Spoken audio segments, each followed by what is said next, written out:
Hello, voilà, alors je vais te montrer comment on fait un vrai café avec une cafetière italienne. Par contre, je vais te faire plusieurs petits films parce que je pense que sinon ça va être hyper long. Et 10 minutes ou un quart d'heure en film, surtout à attendre que le café monte, bof, c'est moyen. Surtout qu'en plus, ici, notre internet est vraiment pourrave. On a un cyclone qui arrive, on a tout le monde qui est en confinement et donc tout le monde qui fait du télétravail, ce qui ne se passe jamais d'habitude. Et déjà d'habitude, internet en Nouvelle-Calédonie, c'est un peu pourrave. Allez, je te fais ça tout de suite.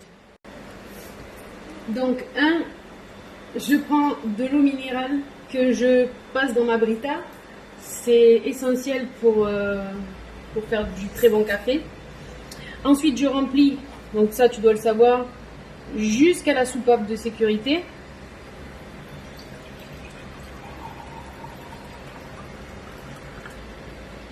Voilà, même si tu es pile sur le trait, ça ne pose aucun problème, puisque de toute façon, ça monte.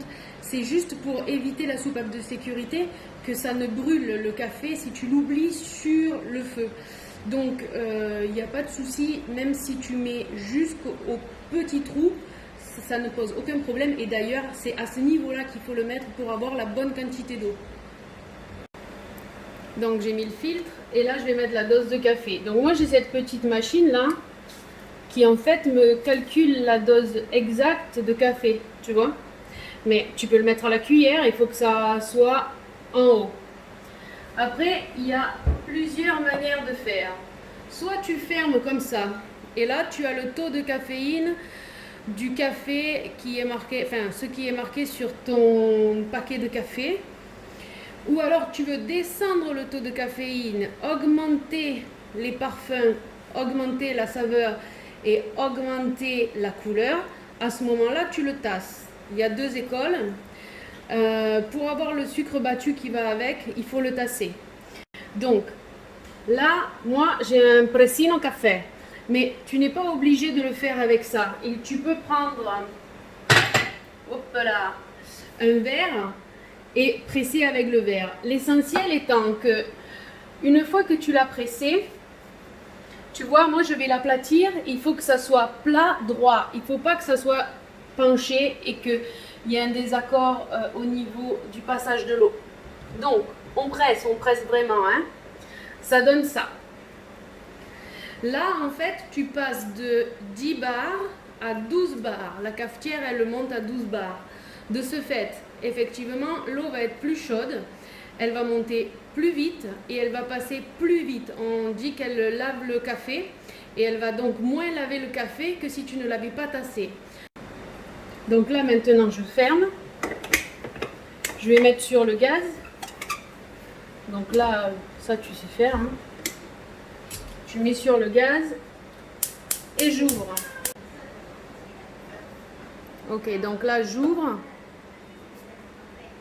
Ok. Et certains vont te dire que tu vas perdre en température et patin et couffin, mais pas du tout en fait, la température elle est en bas.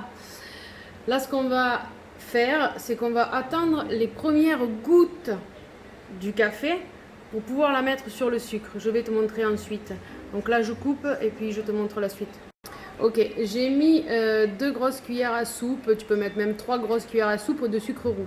Avec le sucre blanc, ça marche mieux, mais là c'est du sucre roux, du vrai sucre roux pour pas avoir de sulfite dedans et pour que les saveurs soient encore plus développées. Ne prends pas du sucre blanc recoloré au caramel, parce que des fois il y a marqué sucre roux, mais si tu regardes la composition, c'est du sucre blanc qui est caramélisé.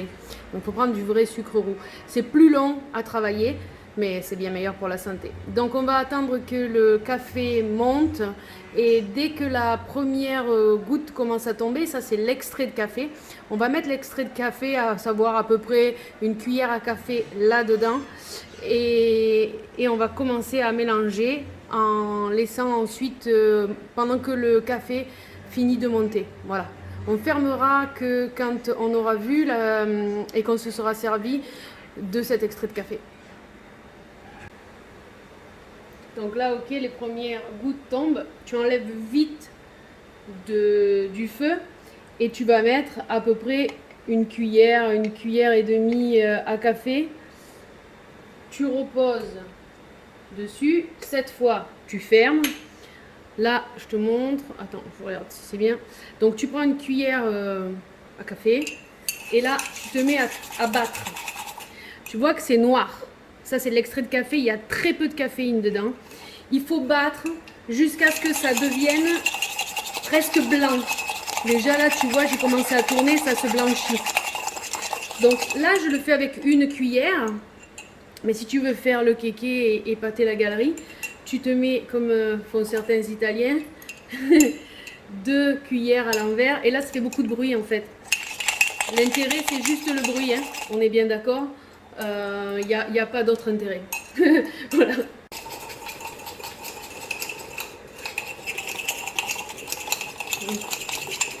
Là, tu vois, c'est presque terminé. Faut que ça soit blanc. Et le café, ça tombe bien, c'est terminé aussi.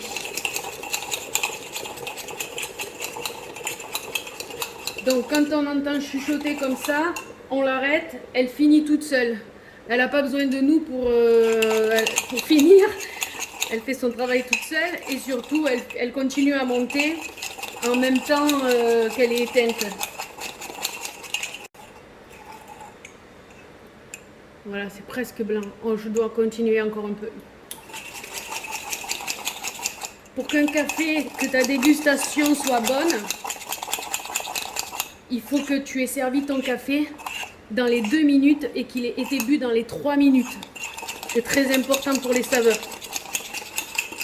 Pour la flaveur, pour les goûts, au niveau de l'odorat, ça change tout. Si tu dépasses les 3 minutes et qu'il commence à refroidir. Alors, comme toujours, avec ce genre de cafetière, il va y avoir du café fort en bas, du café léger en haut. Donc, on ouvre, on fait attention de ne pas se brûler parce qu'en général, ça coule. Mais tout ça, tu dois déjà savoir. Ensuite, on fait un tour avant de servir ou deux. Et là, on a tout mélangé. On sert le café. Je sais pas si tu vois bien là. Oui, je pense que oui. Attends, je vais me décaler. Donc je sers le café. J'en ai mis partout, mais c'est pas grave. Tiens, encore un peu pour te montrer la... Alors là, c'est mauvais barista, hein.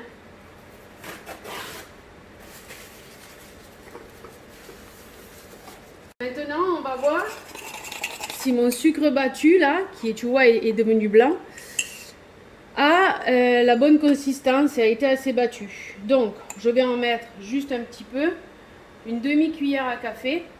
Alors, il y a des gens qui disent, oui, mais, et voilà, je ne sais pas si tu vois, ça remonte. Donc, il est réussi.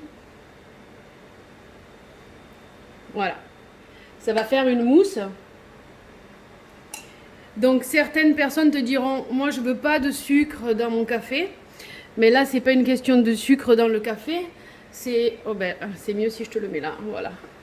C'est pas une question de sucre dans le café. C'est que, en fait, quand tu passes dans ce cafetière, tu retorréfies le café. Donc, il devient plus amer. Et du fait qu'il devienne plus amer, ça contrebalance le sucre, là, l'amertume. Et là, tu as tous les arômes. Mais si tu mets qu'une demi-cuillère à café, tu es à peu près dans la bonne balance. Après, pour ceux qui aiment sucré, il va falloir qu'ils mettent une cuillère à café ou deux, ça dépendra. Voilà. Donc là, après, tu peux le tourner. Donc là, tu vois, avec une demi-cuillère à café, tu as une très jolie mousse qui va contrebalancer l'amertume du café et qui va être très subtil. Et là, tu vas épater tout le monde.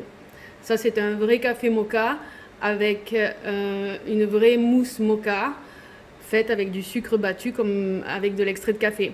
Et les Italiens font goûter l'extrait de café aux enfants battu avec le sucre pour les initier au café. Il n'y a pas de caféine dedans, quasiment pas. Voilà, tu sais tout. Bye bye.